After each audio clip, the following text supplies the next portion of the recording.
This is my friend Patrick. He has had some really miraculous experience with spiritual healing, not necessarily to the extent of the definition, which says without any medical assistance. But when you hear his story, you'll understand why there really isn't any other explanation. So February 7th, 2014, I was at work. I work for a contractor. So I do a lot of construction work. We do a lot of repair work. And I had to climb a ladder to get on top of a two-story roof to check a repair that we had to make. And so that morning was the same as any other. Didn't really, you don't really anticipate anything crazy happening on the day. But I climbed up that ladder that morning and I looked down the roof because I was looking for a roof leak and didn't see a roof leak. So I was going to step off onto the roof. And next thing I remember is waking up in the hospital about 36 hours later. So woke up in the hospital and my boss happened to be there. When I woke up, I didn't really know what was going on. You know, it was like waking up from a dream. You go, okay, this is like the weirdest dream I've ever had. And at some point, I was looking around the room and it clicked for me that it wasn't a dream anymore. And I was still on a ventilator, so I couldn't speak. Um, so my boss tells me what happened. And he tells me that when I was up on that ladder, I was going to take a step onto the roof. And somehow my foot slipped and I fell headfirst to concrete. And I was unconscious for about 30 seconds. They got me awake. And apparently I was rebellious. I wanted to get up off of the ground. They went and let me because they didn't know how bad that I was hurt. So went to the hospital, had emergency surgery. On my impact, I deflated my left lung and I ruptured my spleen. So by the time surgery was done, they took care of they got my lung reinflated, they removed my spleen and patched me up. And by the time surgery was done, I had lost half of my blood. So he explains to me that I was going through all this. And when I woke up, I felt a presence, which I was already a Christian believer at this point, but I think I kind of doubted like God's willingness to intervene for healing.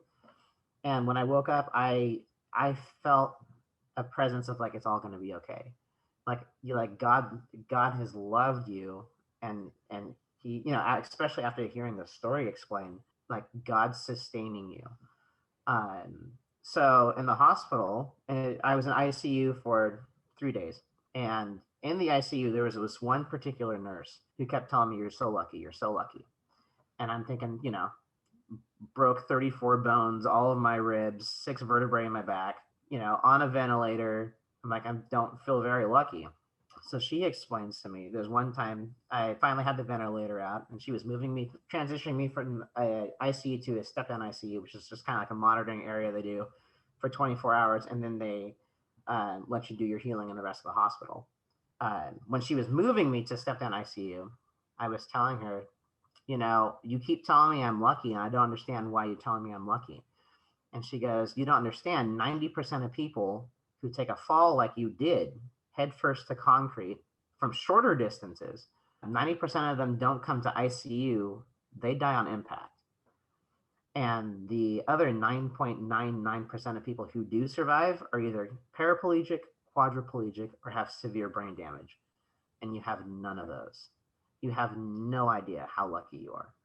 And it was at that point that I realized it's not luck that saved me, but it was miraculous God either preventing something unbelievably devastating from happening, or he has healed me in a way that nobody saw before first responders got there. Because I mean, my boss told me when I hit the ground, he goes, he thought I died. He thought I was dead. For 30 seconds, he was pretty sure I was dead. Through the whole process of the hospital, I only spent a week in the hospital, which blew the doctors away because they didn't understand why I would only spend a week in the hospital. As soon as I remember, as far back as I can remember, so like there's 36 hours that I don't remember in there. I refused painkillers because I didn't hurt that bad. And they kept telling me, like, you need painkillers, don't be macho about it. And I said, I'm not macho about it. Like, I get frustrated when I get a splinter. Like, as soon as I get a splinter, I got to pull it out. Like, it's not like it's like, honestly, I don't hurt that bad.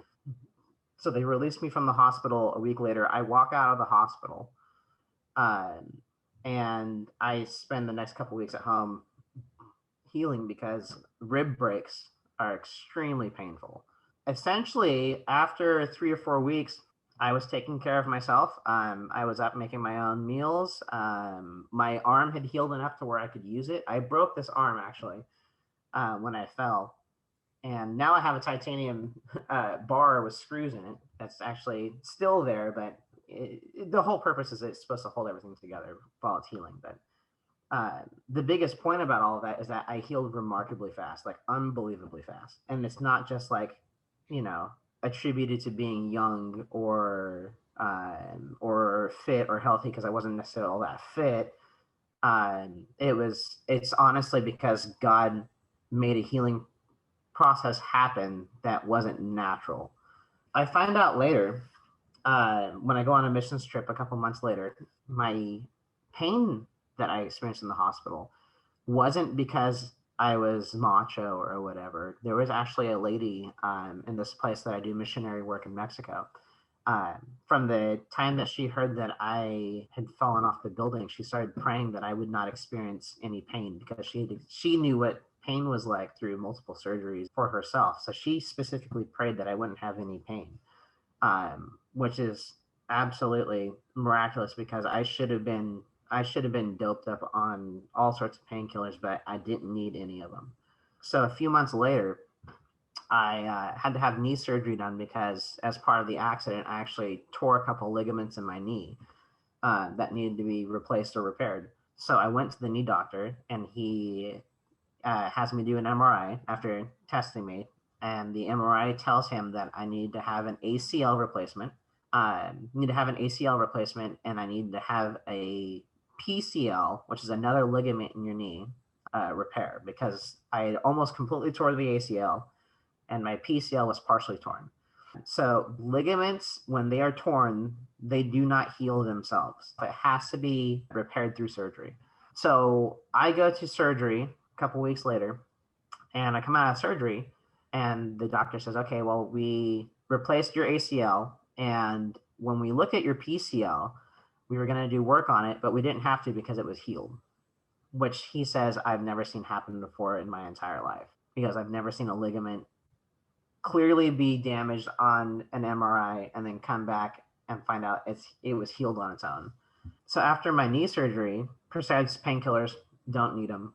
Now, an ACL tear normally requires 6 months minimum of physical therapy after about a month or so of healing after surgery. 2 days after surgery, I was walking around without crutches. And a week after surgery, against my doctor's orders, which I should have been smarter about that, but you're 23, 24, young and dumb, whatever. I was walking around without my brace, my knee brace. And 3 weeks later, you go in for a checkup after surgery to see how you're progressing. I go in for 3 weeks later and he asks, "Okay, so honestly, how you doing?" "Doing okay." He goes, "How many painkillers did you take?" "Didn't take any of them." He goes, "How's your pain?" Said, "Really? I haven't really had any." And he goes, "Okay."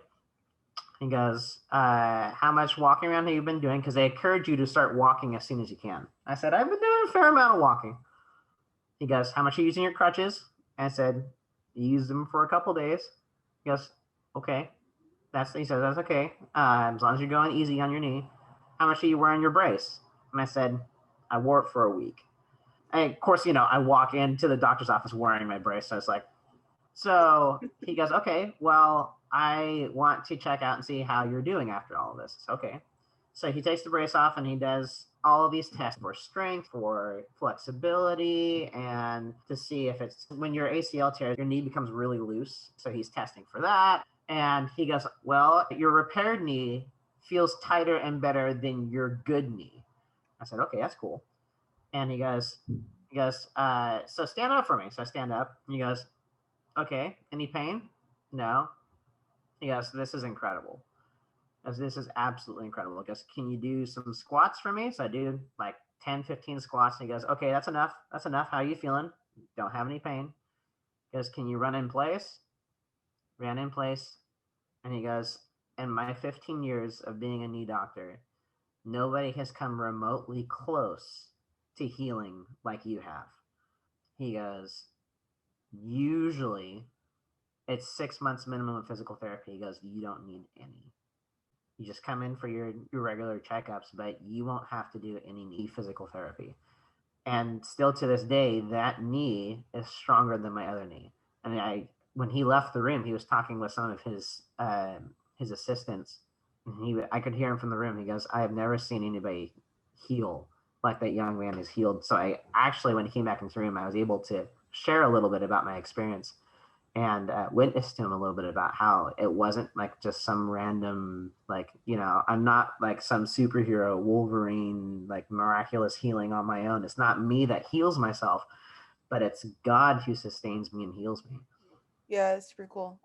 It's the second time I haven't heard so much and so in depth of like everything that you went through with your fall and so in depth in your experiences, but that's always mind-boggling to me because I've helped and I've watched my grandmother go through multiple surgeries and even both my grandma and my mother have incredibly high pain tolerances and they're in tears and can barely move after surgery, and like my grandma still has back and shoulder and neck issues from her last two surgeries that she's had, and that was 2 years ago.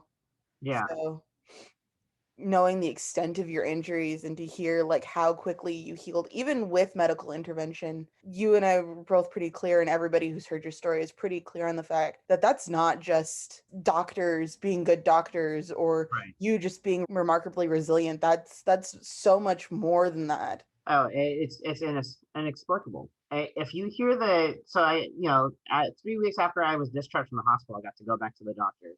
I guess he was like, I guess you'd call him a GP, a temporary GP while I was in the hospital, for checkup and all that. Because I had emergency surgery, I actually have a scar that goes down the majority of my chest, and that was stapled, so they have to remove the staples. And they were saying that the toughest biker dudes will come in and cry like little girls when the staples are removed. And I just I sat there. It wasn't that big of a deal to me. Um, but he had acknowledged that he was a believer, and he goes, "I completely understand that your experience here in the hospital, and even though I had my hands on you and like literally in you, that the best doctors will acknowledge that I didn't heal you. All I did was provide the right environment, the right opportunity for your body to do it itself." And he acknowledged, he goes, "I didn't heal you. I may have done surgery to help your healing, but there's no way that I could have healed you, and there's no way that anybody can recover as fast as you did without divine intervention." And so people will tell you, "Oh, it's just because you're young, it's just because you were uh, somewhat in shape, it's because you were healthy." And okay, sure, but explain to me why the other 99.99% of people who take that fall Die on impact. are dead, are quadriplegic, paraplegic, have brain damage, can't function on their own, spend years in recovery and therapy to get themselves to a point where they can function on their own. Like, explain to me how that's the case, but I happen to be this, remarkably lucky. And it's Like, like there's no way. it's like I met you significantly after your accident, and I didn't know that that was your like. I was like, wait, what? He fell off a building? Nobody would know. If I walk around with clothes on, obviously, Yeah, and function, like, you won't know that anything happened to me. Like, that shows that even though okay, so technically I'm missing an organ now. Like, I'm missing a spleen. Okay, you can live your life without a spleen. It means that I'm supposed to go in every 5 years for certain immunizations. It means I'm supposed to stay away from sick people because I have a compromised immune system. But I don't treat anybody any different. I still go around sick people because through this experience, it was revealed to me that God has given me the gift of healing because I've experienced it myself, and now it's for me to go out and do that work for other people.